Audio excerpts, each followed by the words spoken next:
seorang bayi ya mengambang di sungai Nil. Asia ingin sekali mengambil atau bahasa sekarang mengadopsi itu anak laki-laki. Tapi Firaun gak mau, karena menurut para penasehat Firaun, hati-hati dengan kelahiran seorang bayi laki-laki, karena itu diramal akan bisa menggeser kekuasaan sang Firaun atau Raja Firaun. Tapi kebetulan karena Asia yang meminta itu kepada Firaun, okelah, kata Firaun, kali ini boleh. Seiring waktu berjalan, semakin besarlah dan semakin dewasalah Nabi Musa alaihissalam yang ditemukan oleh Asia di dalam atau di sungai Nil. Semakin besar, semakin dewasa, semakin mengerti ajaran tauhid atau ajaran Allah. Ketika Nabi Musa sudah besar, Asia akhirnya mengikuti ajaran tauhid yang disampaikan oleh Nabi Musa. Ajaran tauhid dari Allah. Dan ini akhirnya jadi masalah sama Firaun. Dan memberikan pilihan kepada Asia.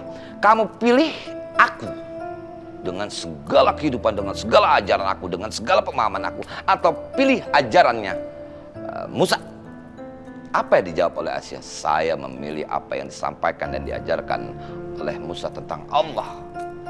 Ya sudah, resikonya akhirnya Asia disiksa lah.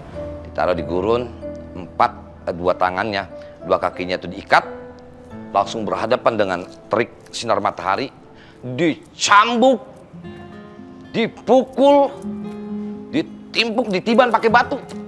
Berat perjuangan seorang Asia. Dan yang menarik, ketika hampir nyawanya di kerongkongan mau meninggal, Asia berdoa dan diabadikan oleh Allah dalam surah At-Tahrim ayat 11.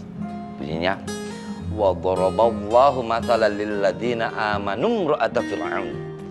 Allah memberikan permisalan, Allah memberikan contoh kepada orang-orang mukmin, yaitu istri Firaun, Asia.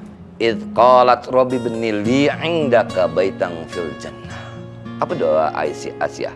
Ya Allah, ya Tuhanku, dirikanlah untukku rumah di surga. Wa najjini min fir'auna wa 'amalihi. Dan selamatkanlah aku dari Fir'aun dan segala perbuatannya. Wa najjini minal qaumiz zalimin. Dan selamatkanlah aku dari orang-orang yang zalim. Yang menarik di At-Tahrim ayat 11 disebutkan, baiklah, itu Fir'aun. Tapi kalau kita terjemahkan kembali, boleh dong kalau kita bilang, ya Allah, selamatkanlah aku dari orang-orang yang memiliki sifat Fir'aun.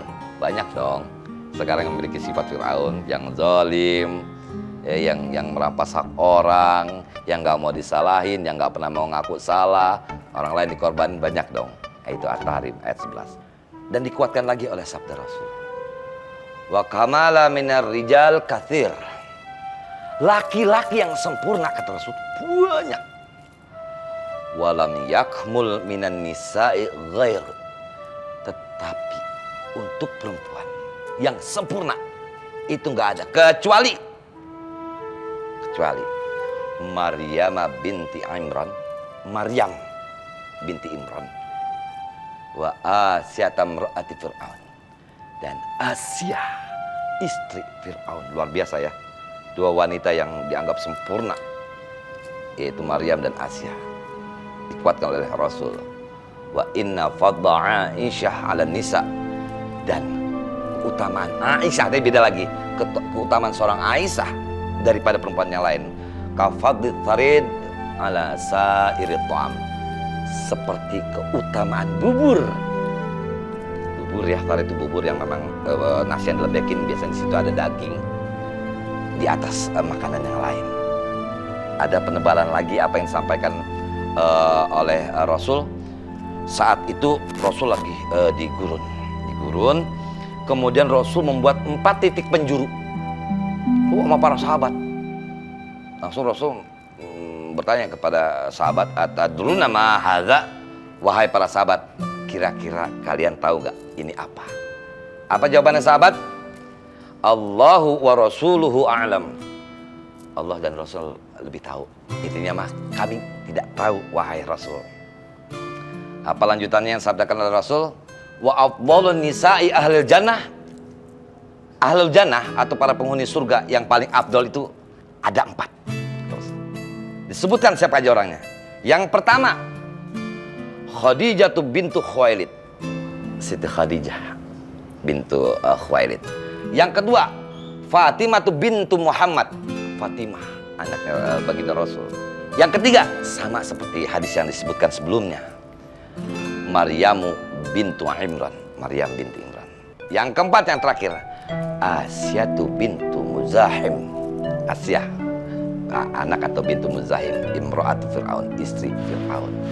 Luar biasa ya. Pengen dong kita akhirnya menjadi Asyah di kehidupan sekarang. Pengen dong kita menjadi Asyah di kehidupan nyata yang kita alami sekarang. Amin. Amin. Amin.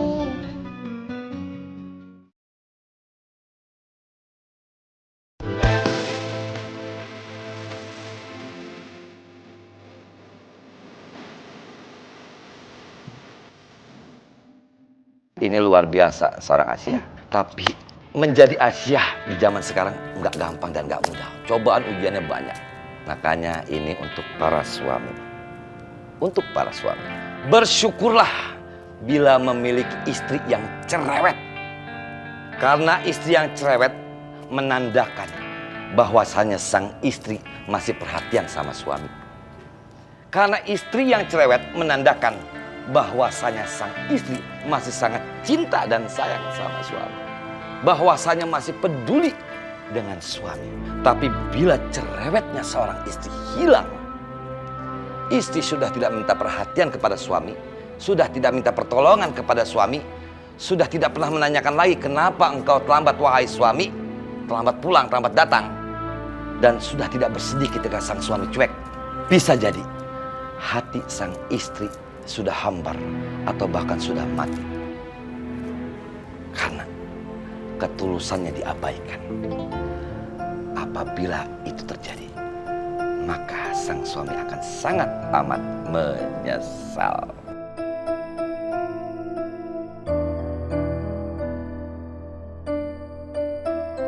Nek, tuh dengerin. Kamu teh jangan takut berumah tangga. Siti Asih aja kuat. Masa kamu enggak?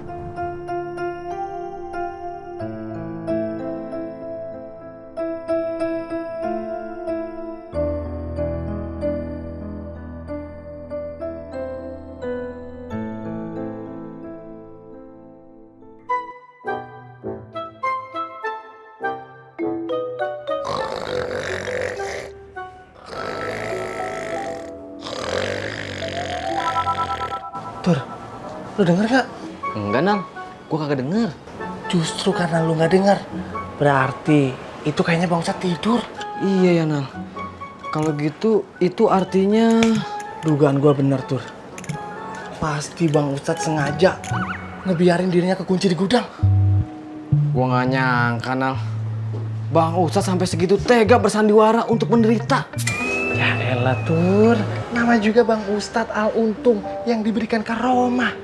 Demi makan gratis dan gak kerja, apapun dihalalin. Tuh, lu denger kan? Ngorok. Iya, Nang. Kalau yang ini gue denger. Udah kayak orang gak punya beban aja. Assalamualaikum. Waalaikumsalam. Kenapa lu berdua di mari? Si Manacil mana?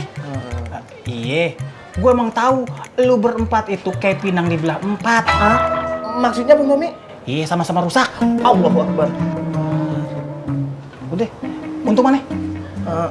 Masih di dalam, Bang. Masih dalam. Dia ngorok. Mungkin abis dikasih makan sama Simon tadi. Bang Ustadz kekenyangan jadi ngantuk. Yalah, habis makan tidur kayak burung aja. Burung apaan, Bang Tommy? Burung malelo. Kayaknya pernah dengar tuh nama itu. Itu mah buyung. Itu korong cadel ngomongnya buyung. Oh iya, kayaknya nih si Untung nih sengaja nih. Dia lagi acting. Ya, emang lama-lama tuh bocah bakal pindah profesi. Dari ustadz bakal jadi aktor. Bener banget Bang Tommy. Dugaan Bang Tommy bener. Sama kayak dugaan Guntur. What? Sama gimana? Sama dugaannya kayak gitu. Bener. Ya udah kalau gitu, mendingan lu berdua nggak usah jagain, biarin aja. Jadi tinggalin nih Bang Tommy. Iya, tinggalin. Terus ngapa gue ditinggalin sendirian? Waduh, itu bocah berdua.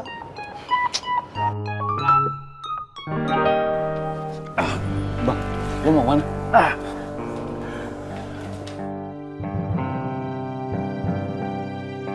Gue masih ngomong ke Rere sama Acung. Biar Acung gue suruh kesini, Bang. Lu masih luka. Gue nggak apa-apa, Ki. Bang, lu perlu istirahat. Yang kita hadapin Coki, Ki. Assalamualaikum. Waalaikumsalam. Bang.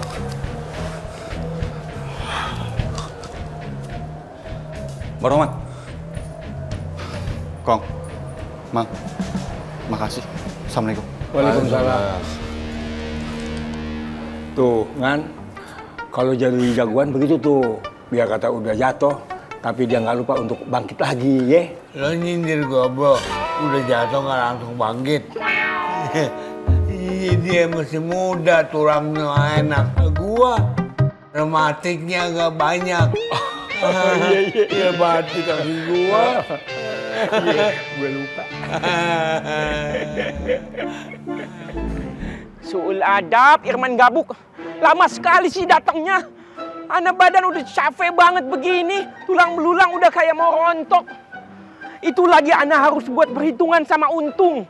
Semua tugas musola diserahkan ke Ana. Memang Ana itu nggak punya kapasitas tenaga gitu. Ana bukan manusia biasa gitu. Ana kan juga bisa capek. Nggak datang-datang, terlalu lama. Nggak mikirin Ana apa. Enak-enakan di sana. Ana juga enak sih di sini, cuma capek doang. Astagfirullahalazim, ya Allah.